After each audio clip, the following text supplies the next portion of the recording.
My name is Christina Henderson. I'm the Executive Director of the Montana High Tech Business Alliance, and we're so pleased today to be celebrating Engineers Week with the Montana State University Norm Asbjornson College of Engineering. And today one of our fantastic events is this panel with employers on how to get tech jobs and internships in Montana. Today I am joined, and I'll start at this end of the panel and work my way down, by Shawna Alexander, an engineering senior manager with Boeing Helena, and then Tony Rosanova, president and chief technology officer for Zoot Enterprises in Bozeman and Billings, and John Suh, founding director of New Horizons Studio with Hyundai Motor Group R&D division here in Bozeman. So let's give them a big round of applause for coming today. Everybody here gets hearty Montana frost points for braving the cold weather. I think especially John, coming from California, you get extra credit for being here today. But I just wanted to kick things off with your own career stories. So if you could tell us about yourselves, where you're from, your education, and your own career path up to now. Maybe we'll start with Shawna and work our way down. If you want to just pull that microphone out. And then we'll go on down the panel. All right. Use this one and I'll figure that one out. Okay. So I'm Shawna Alexander. I was born and raised in Helena, Montana. And then I came down to Montana State, attended here. I started as an MET student and decided about 2.5 years in that I also wanted to do ME. So I added on the ME degree as well with an aerospace minor. I graduated 2012. And moved back to Helena. At the time, it was Summit Aeronautics, and then Boeing acquired them in 2010. So I started as an intern kind of at the Boeing transition. We in Helena, I know a lot of people don't actually know we exist in Helena for Boeing, but what we do is hard metals machining mostly. So we do a lot of titanium parts. We've done stainless, and then we even do some aluminum, high-speed machining, assembly work, really fun stuff that we have going on up in Helena.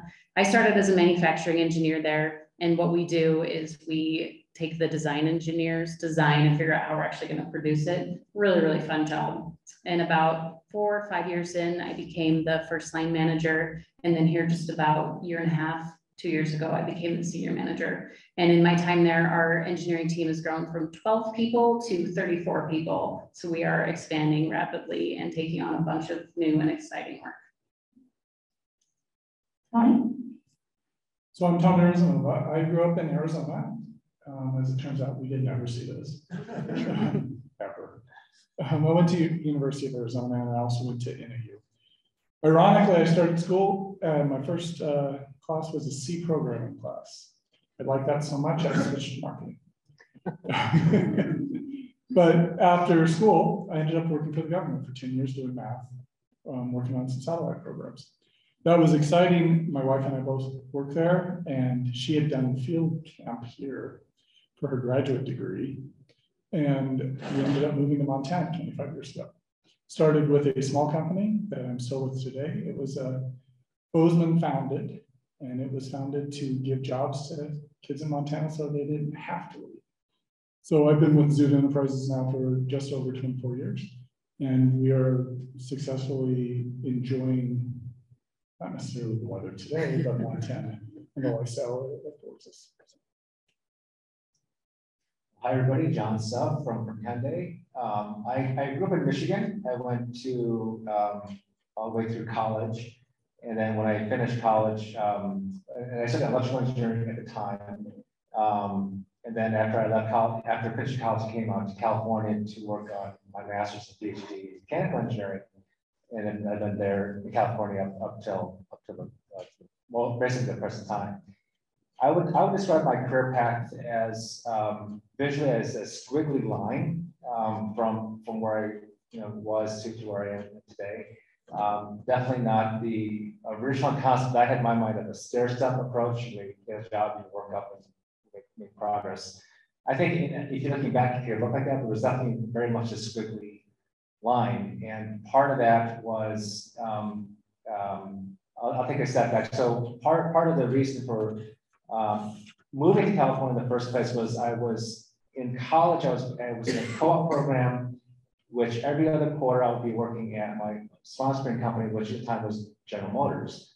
And over the course of the 5-year period of undergrad, one thing I really learned is I didn't like, one, the size of the company like GM, which was huge at the time. And I didn't like the automotive industry as in general. That it wasn't really something that I thought I found a lot of interest in. So then I went to California to studying MEMS technology, so microfabrication and so on. When I finished with my PhD, I got a job in industry. We had a great job at the Xerox Palo Alto Research Center. It was a fantastic place to work. It was like being in academia without taking classes or taking exams or anything like that. It was a really fun job. But at the time, that was in the late 90s, early 2000s. And if you may remember or not, there was a recession at the time. And then there were a lot of companies that had reductions in forces and so on. So I was subject to a lot of reductions in force of being laid off, right? And that forced me to go into different kinds of work. And at the time, it was a struggle because I had gone through all the schooling, got my PhD, and I thought I was going to do research and that sort of thing. But I found myself doing things like technical sales, like customer service and that sort of thing. But the net effect of that was being in front of a lot of people, talking to them, understanding what their needs are, and really understanding the sales process a lot better, and really appreciating sales and marketing and so on, and getting better at public speaking and so forth. So that gave me a lot of different exposure. It got me back into automotive later on, working again at General Motors, but this time in Silicon Valley. And then from that, I worked at Hyundai for like the last 12 years. So if anything, it was not what I had, wanted perhaps as a young person, but in hindsight, it was a fantastic learning experience overall. And so if anything, don't be afraid of the squiggly effect that might happen in your career. So now maybe we'll start with John and work our way back down. Could you tell us now some about your business? How did your company come to be in Montana? What do you do here? And what exciting plans might be underway currently? So now I also have, I think, the best job ever. So it is to develop what we call ultimate mobility vehicles. These are vehicles that combine robotics and car design. These vehicles will be capable of a type of mobility that's way beyond your conventional vehicles. So we're going off highway, off trail, off-road kind of mobility. And so my team is dedicated to the design and engineering, testing and development of that vehicle. And we chose Montana because of one, for the types of use cases that we have in mind are all within close proximity to this location. We want to be part of a burgeoning tech community. The tech hub is already here in Bozeman.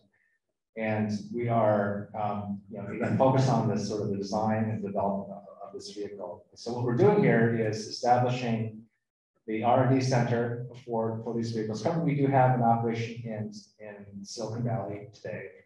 But over the next couple of years, we'll be both now building up a team here, and then in 2 years' time, transitioning the work that we have in Silicon Valley up to here in Bozeman. And so we are at the beginning stages of building this team. I have currently we have 2 permanent and then 2 contract roles currently, but looking to hire a lot more by the end of the year. They cover. That's great. I think so. Yeah. We'll get it on the way back. Okay. Okay, Tony. Well, I'll challenge best job in the world because I think I have one. Only from the perspective of you have to love what you do. And I work for a private company, a Montana native, who wanted to stay here. And he was able to invent an industry right here in Bozeman, Montana. So what we do at Zoot is we process large or transactions for large financial services firms. So what that means is if you guys have gone to get a loan, a credit card, student loan, mortgage, we will collect your information. We'll find the additional information, your credit report, the NADA on your car, and we will render a decision. And we can do that in 2 seconds or less anywhere in the world. And we do it 1 billion times a year in Bozeman, Montana. And that didn't exist 20 years ago. That was all paper. You went and talked to a loan officer, they talked to you about things. And what Chris did, our founder, was he just figured out how to interpret data. And he used already existing technology, internet communication, basic decision logic, and he built a toolkit that did that. And we've been able to, over the last 33 years, as we've been founded, do that in 194 countries. We process for companies that you guys all know, things like every transaction that runs across PayPal comes across our network. And that's because a guy in Montana said, hey, I just want to work here. And he just tried something different. A few years ago, we launched into medical, and we have a wellness company, we have a pharmaceutical company, we own a hotel in Billings, Montana, we own a restaurant. And I get to work at a place where entrepreneurism is something that we're encouraged to do. We're encouraged to try to find complicated problems and solve them. Our challenge is to solve them simply. And so that's what's really exciting, because we get to live and work in Bozeman, but we can travel all over the world and contribute to major industries and major segments and affect different people. And we get that because we're trying to use our brains to solve problems. Tony, can you tell us a little bit more about Zoot's presence in Billings and your the role that you played too in the Rock 31 Entrepreneurship Center? There's a lot that Zoot is investing in Billings too for students who may have their eye on that community after graduation. Absolutely. So Billings is where Chris was born and raised. And so he's got a special place in his heart for Billings. But we currently own the Northern Hotel. We own the restaurants in the Northern Hotel. We have a couple of buildings that he bought when he got his first big check that were nothing, but he just wanted to reinvest in the downtown area. So we have a property management company that gives people opportunities there. But we got involved several years ago, and we actually helped design and launch Rock 31, which is the business incubator over there. The little story is, the irony there is I sat on the board and we hired a consultant to teach us about what to do for incubators. My daughter was a 15-year-old at Bozeman High in DECA, and she did a project for starting an entrepreneur or an incubator. We ended up taking her project and using it as the basis to implement it, because she pitched it to the state DECA competition. She went to nationals with it. I took it and put it on the table and said, guys, it can come from anywhere. And a good portion of what she designed is what is actually Rock 31 now. And that idea is to help people have a place to go to get help from the business community to launch businesses. We have another building on the west side. That's our second campus. We have a second data center there. And we use that to really try to help deal with the housing issues in Bozeman, so we could hire there as well. Thank you, Tony. Shawna. All right, see if I can remember the full question. Okay, I can repeat it. It's been a while since I said it. This is, give us an overview of your business, how it came to be in Montana, what the company does, and what exciting plans are underway right now. Okay, I think I got most of that. So hope everybody's familiar with what Boeing does. Really, really large business all over the world, many different countries. We are on the commercial side. We're doing defense. We're helping startups. We have our hands kind of in everything. Specifically for Boeing Helena, we're on the commercial side, the fabrication business unit. And like I had already mentioned, we do mostly machining of hard metals and some assembly. I think one of the best things about Boeing is that you can go anywhere and you can do anything. But here in Helena, you still have that small town feel, so it doesn't feel like a giant corporation, which is good for some people, but we like the small stuff. But just so many different opportunities. I just got back from Sheffield, England, visiting another Boeing site over there. And then as far as what we're doing here in Montana, we're looking at steady growth. I can't share too much, but we're really trying to set ourselves up to be able to produce that next airplane, whatever that is. And it's still kind of in design right now, but we are excited for the opportunities that are coming our way. Thank you. So now let's talk about career opportunities. Tell us about the roles that your company typically hires in Montana and any advice you have for job seekers who might have their eye on those positions. All right, so we are heavily interested in engineers. In my department, we are hiring everything from quality engineers, manufacturing, industrial equipment, liaison, you name it, we'll take anyone we can. And then additionally, we're hiring manufacturers, machinists, assemblers, even on the business side, finance people, really will take just about anything. And with the growth that we're looking at, we really want to get the right people in to grow the business the way we'd like to. There's something else to your question. Advice for job seekers. Figure out what you want to do, but keep going, keep pursuing. If you know what you want, keep asking. I know that's how I got my first internship. I think I went and applied 5 times before they actually looked at me, and here I am today. Persistence is good. Yep. Okay, Tony, so again, I always have multi-part questions that I think are challenging. So career opportunities, tell us about the roles your company typically hires in Montana and advice for job seekers. So from a career opportunity point of view, as a kind of fully functional business, we are responsible for sales and marketing, we're responsible for accounting and HR. I mean, we take all of that. And so we're looking to hire all of those roles out of this area. We focus on some engineering, we focus on computer science, we focus on business. And if you think about how our business works, about half of our individuals are on the business side of technology and half of our individuals are on the technology side of the business. So we're looking regularly for project managers, looking for business analysts, quality assurance engineers. The thing that we're really looking for, though, is attitude and aptitude. And I think John said it really accurately, which is if you pigeonhole yourself and this is where I want to be, you're going to miss out on the opportunities that exist out there. The ability to come into a workforce and actually contribute, but then move around the workforce is such a powerful thing because you develop different skills and different perspectives. And we're really interested in that. And we're also genuinely interested in you understanding the business piece. Because unfortunately, we're not a research firm. We're a business. And we need people who want to come in and help us take that research and bring it to life. And sometimes people crash up against us where they wanted to really do research. And that's not what we do. We actually apply it and we put it to work. And so that's really the thing that I would encourage you to look for is, do you understand the business application of what you want to do too?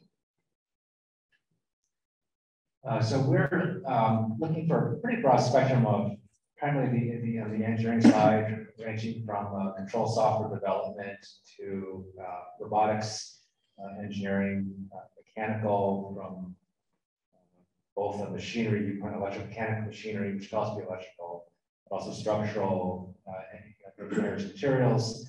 We have a lot of interest in composites, really hoping to use composites more and more in the automotive use case. Yes, we use, but typically in the specialty / high performance racing arena. But interested to see how it might be used composites for just broader, larger mass scale use. Electronics, electrical engineering, computer science, computing, engineering. On top of that, we do have some in our business and facilities operations. So there's a business / operations component of what we do. Maybe a little bit different. Tony's right now, our stage is in more than research phase, but really what I call it more of a pioneering kind of approach where one of the things that we look for is, in addition to having solid skill sets, but also being comfortable with the fact that not everything is known ahead of time, what the problem even is, and being able to rapidly uncover more of the knowns, and then but also be comfortable with that. With every known that you can uncover, you're going to uncover more unknowns. Typically, what happens is you get more unknowns, kind of piles up more than but you have solutions. Just be comfortable with that, right? It feels a little chaotic at times, but being able to navigate that kind of ambiguity at this stage is really important. Now, eventually, I definitely want to get into a more predictable engineering, product, marketing kind of level, but we're not there yet. And so people couldn't understand that an ambiguity side of engineering is really, really important. I think I call it engineering in particular because I think sometimes in engineering, there's a desire for certainty and high definition, which is important, but right now we don't have a lot of that in every case. So just being able to handle the ambiguity is really, really, really critical for where we are in our team. My one advice I would give is learn as much about what you can about the team or the company that you're going to apply for. For instance, we have some videos on YouTube that you can find. There's some press articles that are out there about what our future near-term and longer-term plans are. You should read that. Just get familiar with what that, and just try to think about what's important overall, for let's say the team. Like taking a sense that there's the job itself and the job description, and thinking about how your skills apply to that, but also thinking about, okay, given where New Horizons Studio is at today, what's going to be important for them at this stage, and how in their future too. And just kind of trying to imagine that would be really important as well. You guys made me think of something else. I think another really important thing to recognize and be able to work on is honing your soft skills. Being able to communicate and collaborate with people is invaluable, and that's what's going to set you apart. You can always teach someone the technical skills, but it's really those soft skills that are going to set you apart. So now let's talk about internships. So does your company hire interns, and maybe tell us some about what those internships would typically entail, and do you have advice for somebody that might be interested in interning with you? Yeah, definitely. We have hired here in Bozeman, I think at least 2 interns so far. One is actually still actively intern. He's a master's student in the ECE department. So we definitely hired interns. Looking to hire more interns this summer. What we offer is I would say real engineering work. The work that we would offer might be given to a permanent staff member, but for them, it may not be their primary task. I might say, hey, you can get to it when you have time. And so it might be a job that a full-time permanent employee might do, but not a priority role, right? Task. And so I might give the intern, hey, working with this permanent member of my team, why don't you work on this project? So this can be a real, task or job that's important for us. Maybe not immediately, but something that we probably need. We offer a lot. It's almost like an independent study in a way where we're working on it. You may not have a lot of support as such, but you can own the project. You can really make it your own. You can make it something that I like it to be so that you can put on a resume, right? And then when you look for future work, perhaps, right, you'll be able to look it there and really showcase and highlight that as maybe not as big as a capstone project here, but it would be on that kind of quality where you can show, hey, this I did start to finish, I planned it, or I built it, etc. So I really want to make it a great experience for the intern for what we're doing, and really hopefully make it worthwhile and be good for them and also good for us. So. And the other advice is to just work hard, right? Just really put your mind to it, because like anything in life, the more you put into it, the more you get out of it. I think, especially internships with us.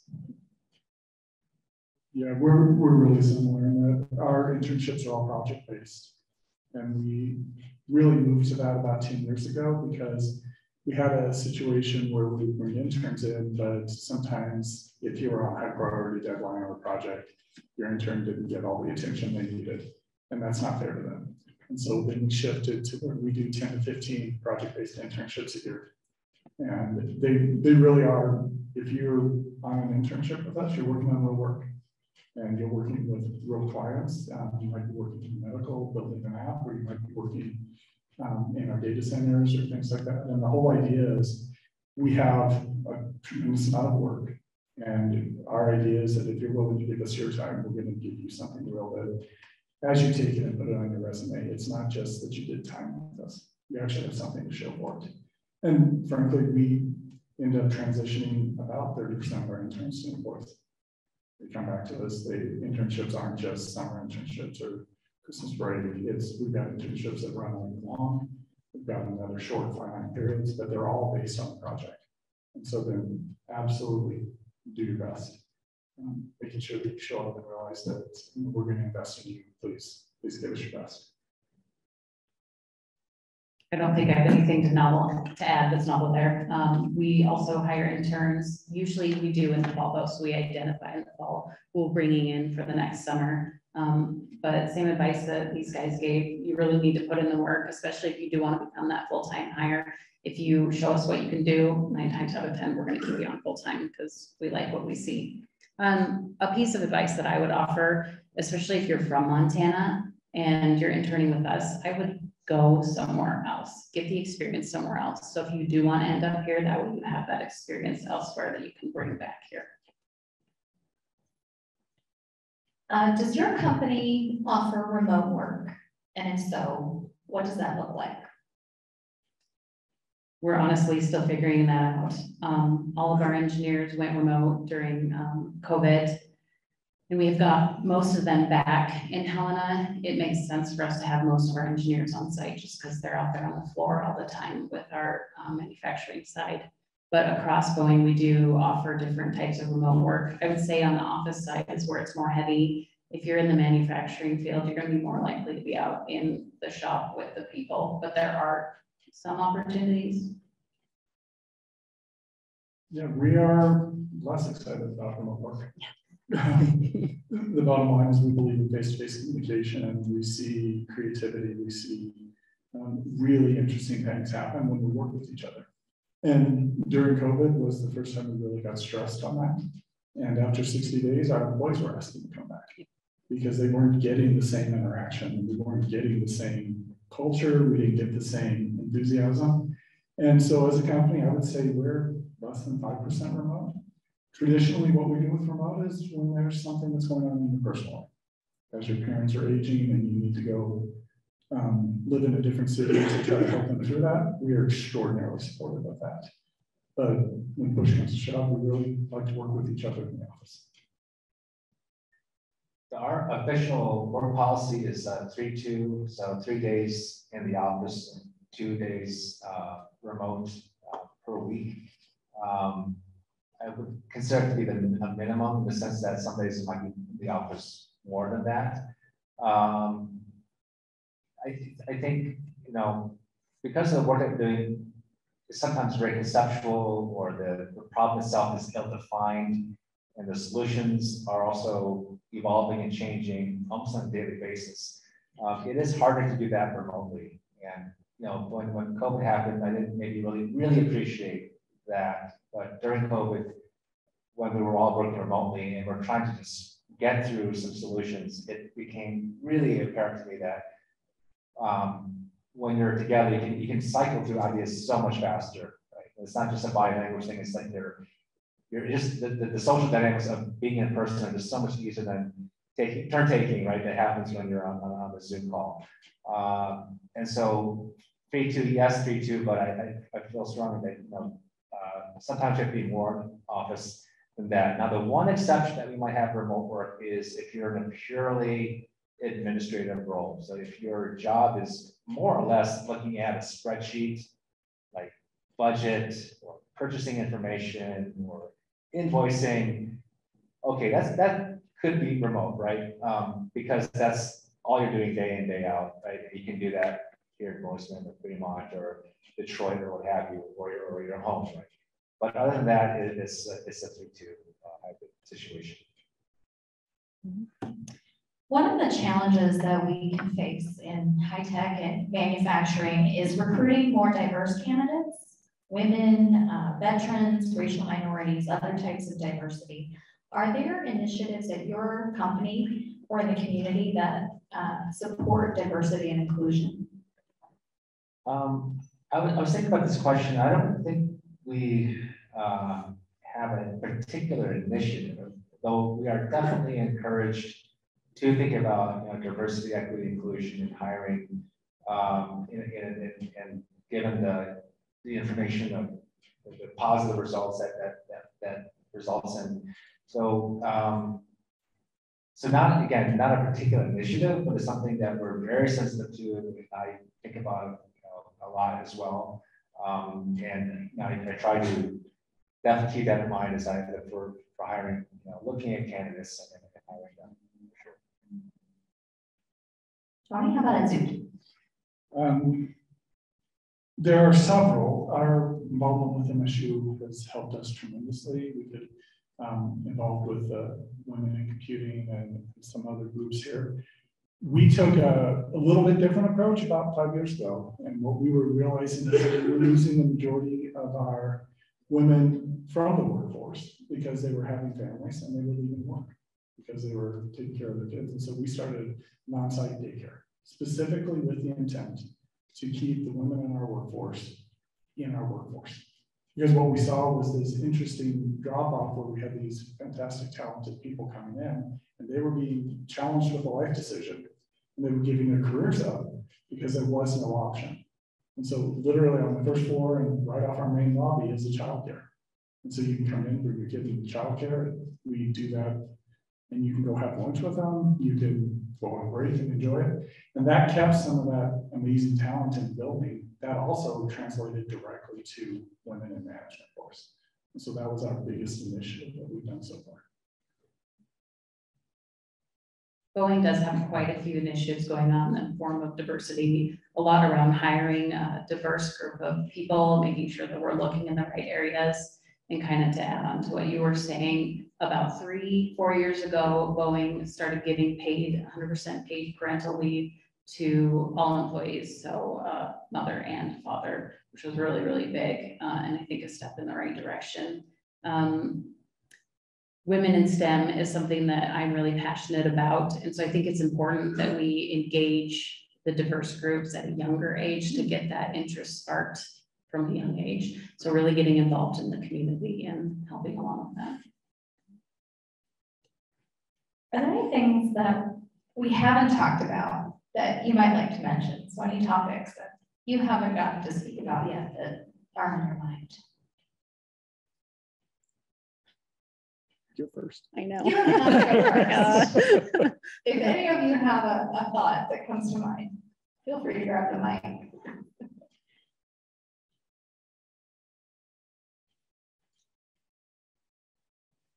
One thing that we're pretty passionate about is that come talk to us. There's a lot of people there are a lot of employers in this community. And when you hit a Monster or an Indeed website and your resume goes out to 100 companies, it's not really that interesting to us. As John said, do the research, get to know the companies in your community, understand what we do and why we're here. And when you show up prepared, ready to talk to us, we'll take your call. We go to career fairs and people walk by us. And if we can give you a tchotchke to get you to stop for a minute, we have these great conversations. But as young brains and young minds coming out with great ideas, actually engage us. And if you engage us, we promise we'll engage back. And I think every employer is in the same place. But sometimes you just walk by. And we want to know that you're interested in what we do as well. And along that, as you do the research and you get to become interested in a company like Hyundai or Zoot or Boeing or what have you, and you say, great, this sounds like a great company to work for. That's really interesting. I like what they're doing, the mission or the field of work, etc. And you go to the job listings and you're like, oh, it's not quite what I was looking for. Like, maybe a little hack here is apply to the one that's closest, right? And I say that as like kind of a hack because sometimes a hiring manager just might be busy and they didn't like put all the job descriptions that they thought they would have time to write.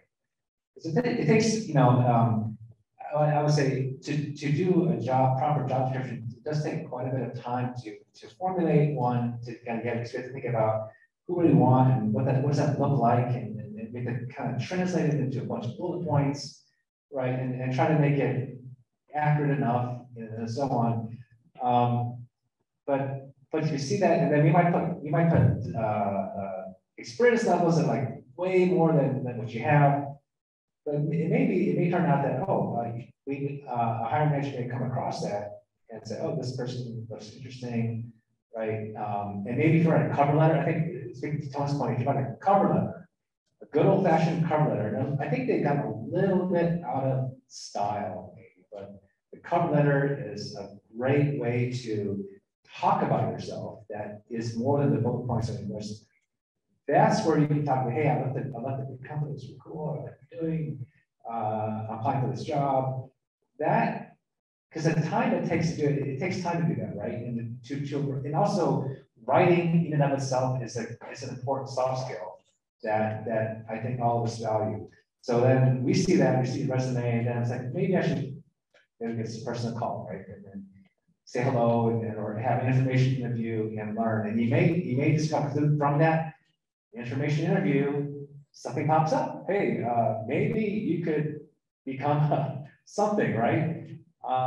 And so I just encourage you as you look, again, if you're not finding the exact job description that you think you want to do, apply anyway. But I think cover letter on top of that will go well. It still doesn't mean you'll get a call back, but I think it does increase your chances. And then I think somebody is looking at them, right? Or at least we do, right? And so I encourage you to do that, to think about. So Tony's response made me think, there's a career fair coming up here at MSU. Do you have any additional advice of what you might like to see from a student that were to show up at your booth? I have a really great example of that. So I went to the fall career fair here, and one of the students came up and didn't just hand me his resume, but he also had a package of the projects that he'd done, what they looked like, drawings of them, and presented those instead of just his resume. He now works for us and is off and running. He's a great employee. So come with the projects you've done as well and be willing to talk about what you've done. The earlier panel, Sam said, know your story, practice it. It's your story. It's your life. It's what you want to do. Be prepared. I'm a maniacal practicer. I think that every single interaction you have, if you practice it, you have a better chance at having the result you want. And when folks walk out and they say, I don't know, but yeah, if you want my resume, do I want your resume? Or do I want you, the person, ready to go? And it just seems like that face-to-face communication piece is just lost. And really practice the story you've got. What do you want to accomplish? What are you trying to do this summer if that's the internship you're looking for? You're looking to graduate. What would you do if you could? We're interested in hearing that.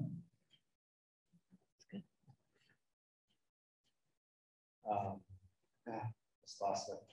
Yeah, get back to that. I had another thought too, but I just forgot. Okay, we'll circle back to you. So this, on this general topic of, what do you want to see from that student at the career fair? Mic drop. So I want to open it up to the audience. What questions do you have for our panel? And when you ask your question, introduce yourself briefly as well. Yeah, go ahead. So my name is Michael Schwartz. I'm a mechanical engineering student here. I'm a junior. And one thing that you said is find somewhere to go do somewhere else to kind of get that experience. And kind of, you guys are talking about making that face-to-face interaction. So, you know, those two things are kind of hard to combine. So what is your advice for, you know, let's say we want to go to Detroit or California or those places. What's your advice for making those personal connections when we are here at Montana? That's a good question. So the question was advice for making connections out of state in other places if you're here in Montana. I feel like that was directed at me. It's good. Yeah. So I can speak specifically from Boeing terms. So like when we come out here for the career fair, it's not just Helena that comes, but we have all different divisions. And usually if you are selected for an internship, you get to choose your location. And so I would suggest that you put other locations to get more experience. So that's kind of what I was talking about. Does that help a little bit? I know your question was broader than that, and I don't know that I have a good answer for that. Yeah, I think the finding out where these events are in other locations as well, because every university is doing career fairs. And companies are coming in, and Montana State does a fantastic job of bringing a lot of companies in for that, but being willing to talk to them about wanting to work someplace else. For example, we've got offices in Germany and Amsterdam, and we've had folks come in and actually start with us and then say, I'd like to work abroad. And then we built a path for them to get there. So. What about LinkedIn as a tool? Any thoughts on, like, has anybody successfully reached you or someone you know through LinkedIn? I'm a little, yeah, and thinking about this one because it can get a little overwhelming to get a bunch of requests. Plus, there's a lot of, I think, kind of fake requests these days. It seems like so. For me, it's not the best way to for an intern, maybe for new jobs internships. I tend to use it as more of a business tool, but just I think what I was gonna say is to Tony's point. I think it's like if you can find events like this one has a Zoom link, right? So you can find another event like this, but they might have a remote option to attend. It might be a little bit that connection. Other questions? I've got one. Yeah, go ahead. Hello, Joshua Green, science student here at MSU. And I was just curious, do your guys' companies cover transportation and housing costs for summer interns or not? We don't, but that said, we try to make a decent wage rate to cover that a little bit, right? But we don't have an explicit sort of housing or transportation coverage. Exactly the same answer. Trying to increase the wage rate, but not being able to do a housing stipend or something. So I'm not sure for the transportation getting there, if it's not where you're at now, yes, they'll pay for that. But while you're there, I'm unsure if they will pay for a car rental. There are stipends for rentals, things like that. And then even some locations have housing for those internships. So it depends on where you go. Did you have a question? Yeah. Students, Candace Strauss, Montana Chamber of Commerce, and all three business members on the panel are members of our organization. So can you speak to involvement outside of your business for students as they look at their career and how that's helped you? Tony serves on our board, and John is working with MSU Innovation Campus as well as Scott Senior here with First Security Bank, really trying to leverage our manufacturing industry and grow that. So can you speak to that involvement and how that can help in career advancement for the students? Absolutely. I mean, getting involved. Earlier today, we talked about some of the folks here were very candid, saying they're here to network. And getting a network that you can rely on, a network that you invest in and do real work on to get to know people, coming to events, introducing yourself, shaking hands. It opens your mind, it opens your prospects, it gives you an opportunity to talk to somebody. I mean, I was at an event earlier today and met a company that the CEO was as innovative a person as I've met in a long time. And it was a medical conversation, but through that, just the willingness to get up and go out and participate really opens the doors for you. And it's easy to look outside and say it's cold and I'm not going to go today and miss out on that opportunity. So really participating and getting to know people is huge. Yep, it's those connections for sure. So I know that Boeing Helena is involved with a lot of chamber events. I haven't had the opportunity to do many. I'll be doing the International Manufacturing Trade Day one that's coming up. But I am also a part of the industry advisory board for the M&I department here. And that's been very beneficial, being able to give back to the students and let them know what we're looking for as they go into industry, help with resume reviews, things like that. It's really, really beneficial to do things outside of your own company that benefits the greater community because it all comes back. You know, and on those lines, you know, businesses are, you know, like individuals, members of the community, and we, as business, we have impact, positive and negative, right? But hopefully on net positive. And so I think just keeping that in mind that we're not just employers, but we're partnering with how we can contribute in that way is you know, but it's mutually beneficial. Right? We benefit from the network, in this case that the chamber provides, and then from that though we can help enhance, you know, make this a greater place, you know, for more companies and a good place to work, you know, have a great career, you know, place for families to grow, etc.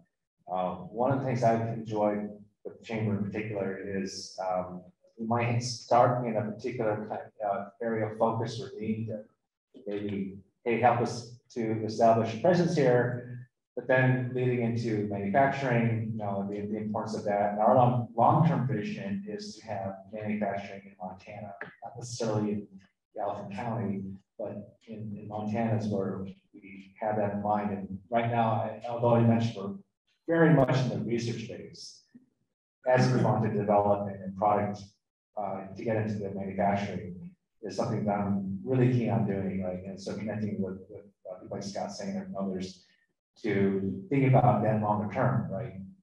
It is important.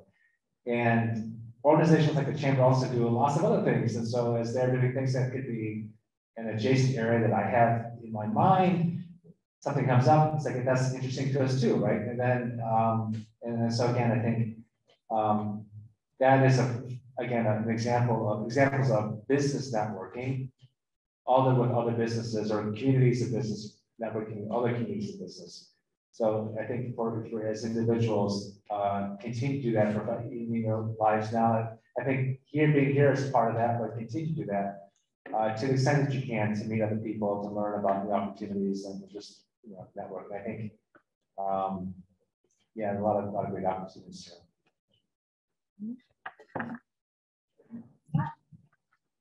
Mine's not a question, it's really to follow up on what everybody's saying here, getting involved. So one of the things here in Southwest Montana that we're doing on the manufacturing side, we have formed what's called the Southwest Montana Manufacturing Partnership.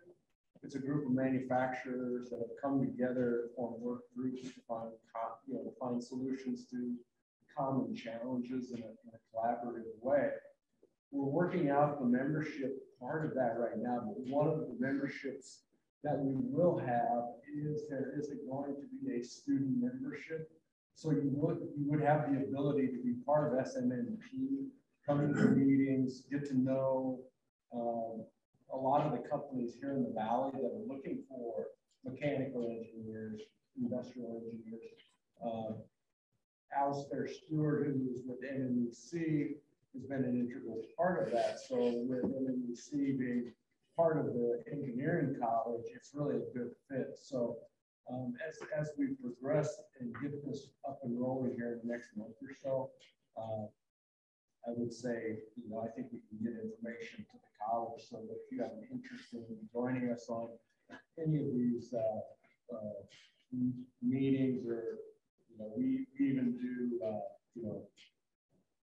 those of us that are lean certified, we do camera walks, we will go to another organization and they'll provide us with their standard worksheets, and we'll observe and then we'll sit down and talk about things that they can do to improve their operations. So those are some great opportunities for the up and coming, engineering and finance people coming out of college to interact with the companies that are here in the Valley and surrounding areas. We can get a hold of that information from you, Scott, and share that out to everybody who's registered. We'll send a recording and a recap of this event to everybody who signed up today. One topic that we often talk about, so when I'm in classrooms talking to students about tech careers and career pathways, is we emphasize the importance of developing rare and valuable skills, because then you are that much more valuable in the job market. You have more opportunities and can command a higher salary within the workplace if you have rare and valuable skills. Are there, as you look ahead or you look at where your companies are going, are there particular skill sets that are really valuable to you, to your teams? I've heard project management mentioned. Are there classes or maybe certificates that you would recommend students pursue that could make them more valuable to a company like yours? Nothing in any particular, but I'll answer it this way, is that as new technologies come available, think about how can I use this to make what I do even better. And I'll give you, I think what perhaps a lot of you seen already is this whole field of that's started to come out the last couple of years of generative AI. And it's in fact, it seems to be impacting a huge range of skills, ranging even from academia, how they teach and what they teach, right, to work, right. And so for me, I have a question: how might generative AI be used to accelerate, enhance, augment whatever it is you do, right? And that could be a unique skill. So like for me, like I would be learning it at the same time, right? So I would have as much experience with generative AI as you would, right? And so if you come in there with like, I can do this is what I do, but I do this too. I think that's I think that catches my eye, right? Oh, this person's really thinking ahead, and they're kind of seeing how they can use to make their work, or again, augment, enhance, strengthen whatever skill they have. So that would be my advice. Yeah, I think for me, it's not necessarily a certificate or something, it's your passion. What are you passionate about? What do you do in your free time? And how does that apply to the business or the company that you're talking to? Because if you're a passionate fly fisherman, I am, how does that apply to the work I do? And can I apply it? If I can't make the direct link, then I got to keep looking until I can find that application. But don't be afraid to share your passion, because I think we tend to want to be perfect on paper and have the perfect pedigree. We're all human, and we have flaws, and we have things that excite us. Be willing to share that, because that means that you're more trustful and more transparent with us. We get to know who you are, and then we can count on you. All really good things. I'll just reiterate the soft skills again: communication, being able to work together. Additionally, you did say project management before. That is something that we've kind of been working with the College of Engineering to get more of that, because we see how important it is out in industry. And then additionally, and selfishly from the manufacturing side, the lean really is important, that continuous improvement, and how do we continue to get better at what we're doing. Any other questions from the audience? So I want to ask you, to take yourself back, think about your own self when you were maybe 20 and in your undergraduate at college. Knowing what you know now at a later stage in your career, is there any advice that, or something that you learned that you might not have known when you were coming out of college, like something that might have been helpful for you to know as a, you know, a student looking ahead?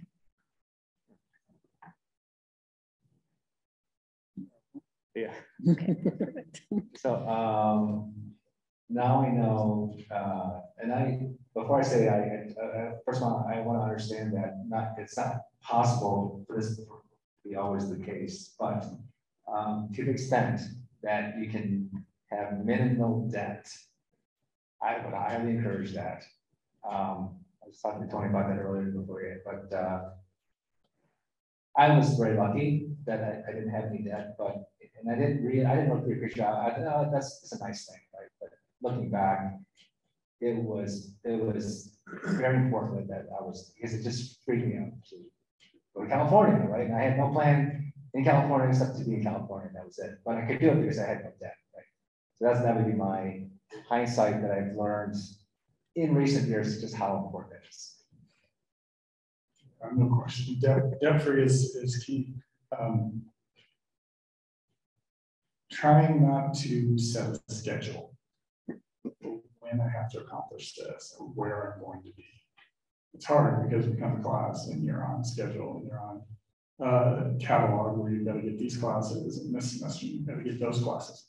But not having a preconceived schedule will give you freedom like you can't imagine. Go learn what you're going to learn. Go participate. Instead of saying, well, if I do this by age 22, and this by age 27, and this by age 31, I don't know many people who did that. It happened to us whether we wanted it to or not, but being more open-minded and being willing to take the opportunities as they come, and then just put everything you can into that opportunity. Adaptability for sure. I think it is also important to set goals and work towards those goals while still being adaptable. And then kind of a cliche, but get comfortable being uncomfortable, because we always have the best laid plans, but things always change. So you need to be able to adapt to that. Okay, in our final 3 minutes, I'd like to give you each a minute. You've already expressed some fantastic enthusiasm for your jobs and what you do, but you know, what is great about working for your company? We get to build airplanes. I think that's pretty cool. And then just the manufacturing process in general. We have machines that span the length of this room, dual gantry, 5-axis machines that make really, really complex parts. Some of the parts we bring in start out as 3,000-pound forgings, and by the time they leave our building, they're less than 300 pounds to a very complex shape. It's pretty cool. We don't get to build airplanes. I work for a company that encourages us to go try to make a difference. We contribute to the community, we find business ideas that are impactful, and we're actually strongly encouraged to make a difference, to make an impact. And that's the best part. I'm working at a company that understands it needs to change to be successful in the future and cannot rely on the previous success of its core business, which is selling cars and trucks. But it has to develop new types of mobility technologies and products and transform itself into that. And so being a part of that story to make, in this case, a vehicle that has roboticized components, elements to that. And if I have one more thing, I get to work here at Bozeman. Even on a day like today. Even on a day like today. Still a fantastic community. Well, thank you so much to all of our panelists for joining us today.